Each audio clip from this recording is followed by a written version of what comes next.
Di negara ini, negara Pancasila ini, kita mendengar berita yang tidak enak. Sejumlah anak-anak muda, mahasiswa Katolik dalam rangka bulan Rosario berkumpul dan berdoa. Entah apa yang masuk di dalam otak sebagian orang yang ada di sekitar tempat mereka berdoa, bahkan katanya itu Bapak RT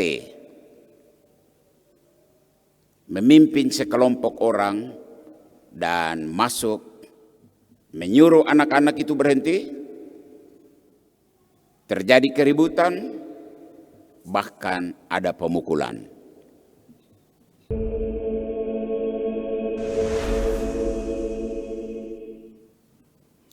Beberapa hari lalu,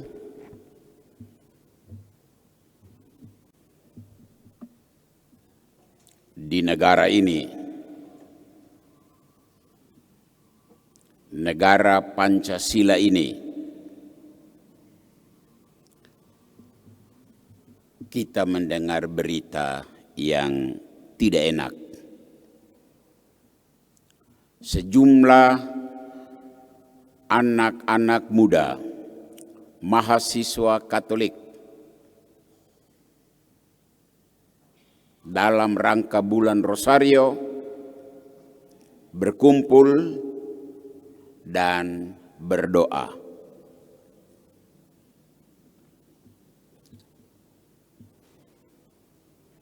Berdoa Rosario ini sebuah tradisi yang sudah terjadi dalam gereja Katolik, suatu kebiasaan. Entah apa yang masuk di dalam otak sebagian orang yang ada di sekitar tempat mereka berdoa, bahkan katanya itu Bapak RT memimpin sekelompok orang dan masuk menyuruh anak-anak itu berhenti, terjadi keributan, bahkan ada pemukulan di Tangerang Selatan, dekat ibu kota negara Republik Indonesia yang Pancasilais ini.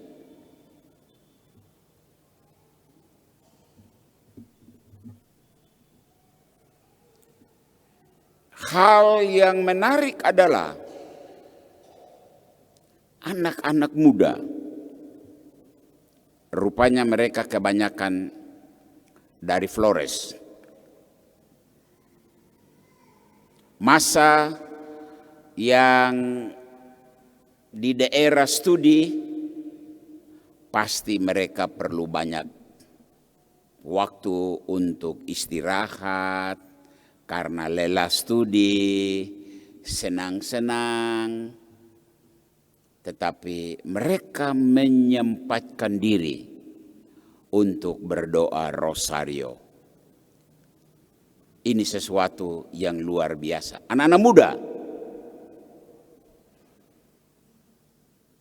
sekali lagi, anak-anak muda Katolik, dan mereka mengungkapkan jati dirinya.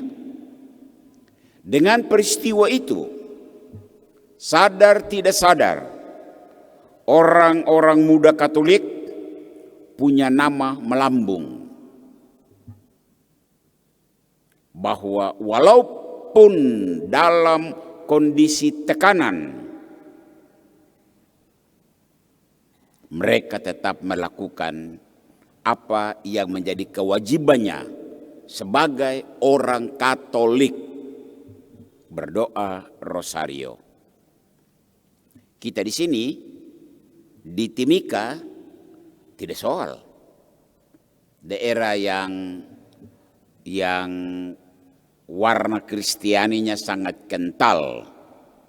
Tidak ada persoalan, kau mau sembahyang berlutut kah, berteriak kah, buat apa terserah. Tapi di daerah yang mayoritas Muslim, ini tantangan. Saya bisa memahami apa yang mereka alami. Saya 4 tahun pastor di Pasar Minggu Jakarta Selatan dan bisa merasakan bagaimana anak-anak itu, mahasiswa-mahasiswa itu mendapat tantangan luar biasa. Tapi mereka tetap melaksanakan, menunaikan, menunjukkan identitas Katoliknya dengan segala macam resiko. Dan betul, resiko itu ternyata datang. Besok lusa, kamu-kamu ini akan meninggalkan Timika untuk melanjutkan studi, melanjutkan kuliah.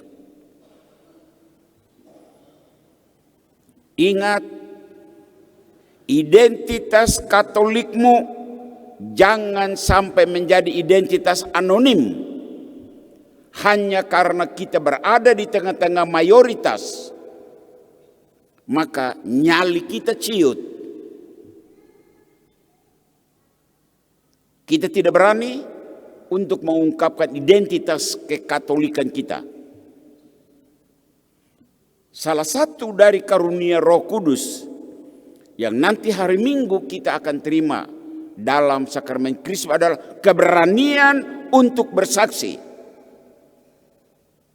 Dan Yesus bilang dalam Injil hari ini, jangan takut.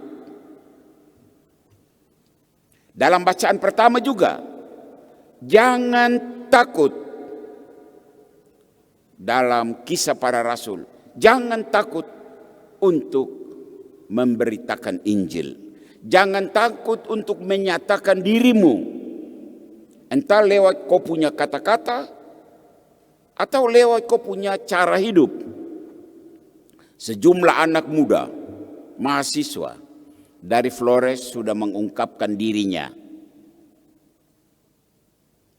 Paling tidak itu menjadi sebuah sirene bagi anak-anak muda bangsa ini bahwa kita dalam kekecilan dan minoritasnya kita tidak boleh tenggelam.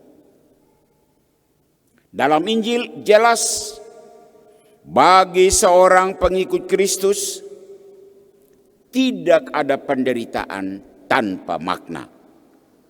Dan anak-anak ini dalam penderitaan psikis,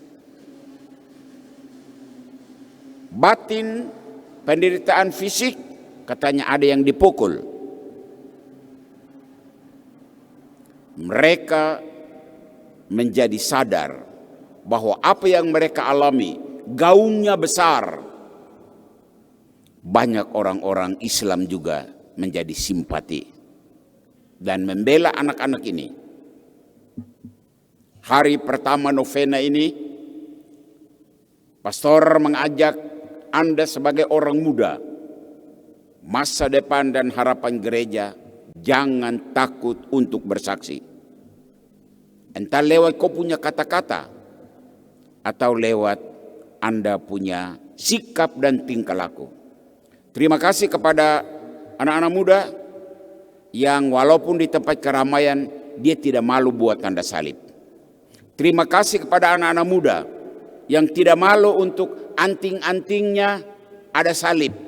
Di dadanya tergantung salib. Itu sebuah kesaksian yang amat sangat sederhana, tetapi begitu jelas. Wow, dia Katolik. Dia orang Kristen. Minimal dalam penampilan tahedenya. Tidak gampang memang, kalau di Timika gampang, tapi di daerah yang kita adalah kelompok minoritas. Ini tantangan. Maka kita mohon Roh Kudus turun ke dalam hati kita, supaya hati kita, nyali kita tidak boleh ciut hanya karena kita datang dari kelompok kecil, kelompok minoritas, kelompok yang kecil. Roh Kudus akan membantu kita untuk tetap menampilkan identitas kita. Tuhan memberkatimu, Tuhan memberkati masa depanmu. Amin.